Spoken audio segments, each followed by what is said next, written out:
a light mist ghosting the street. Our apartment was dim and cozy, illuminated only by the Christmas lights that we'd strung across the ceiling. I poured cider into a pot on the stove. Chauvin added rum and cinnamon sticks. We set up the beer pong table in the foyer and moved the coffee table for dancing. Hung mistletoe for good luck.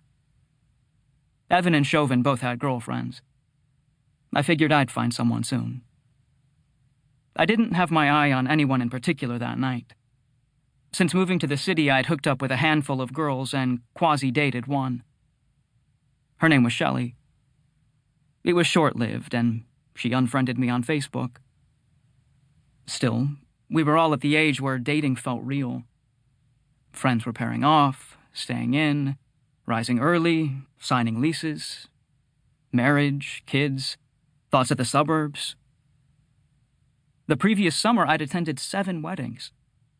I ate 7 plates of chicken française and danced to Shout 7 times.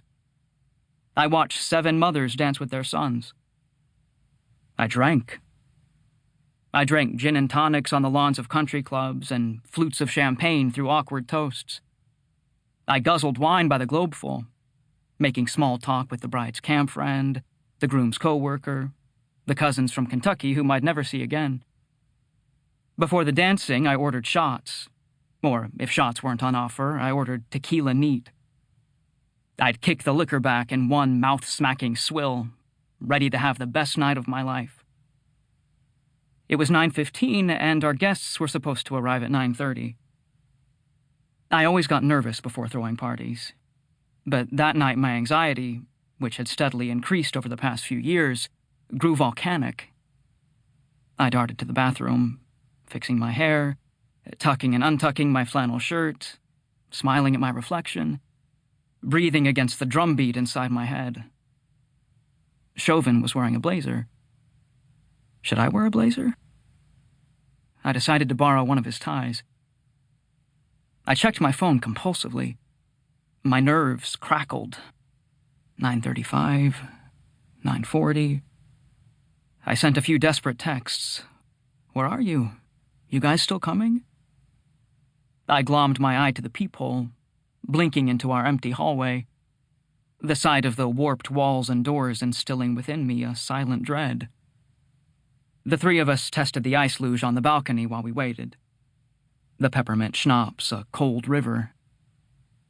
I did 2 in a row before I heard the doorbell. Finally, Evan said. Someone's here. I went back inside and opened the door. Johnny Drama! It was my college roommate Mike and his boyfriend Shane. I ushered them to the kitchen, admiring their tweed blazers. Christmas, with its bright color palette and decorous wardrobe, was the ideal showcase for their coupledom. Their hair was perfectly coiffed, their cheeks pink and smooth. They seemed to exist on a different life plane, one where people wore woven belts and vintage watches. The apartment looks amazing, Mike said.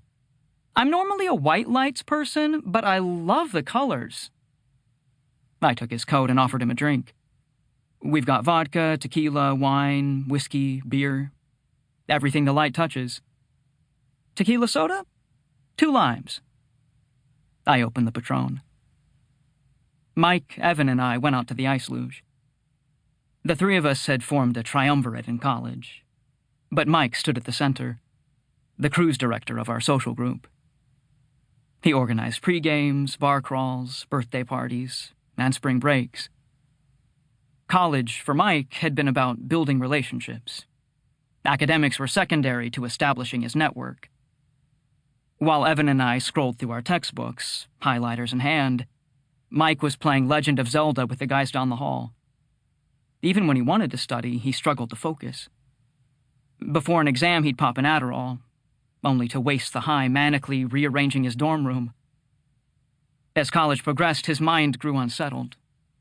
He'd lock himself in his room with a jug of wine and wouldn't come out until he had finished it. An inner conflict was blooming within him.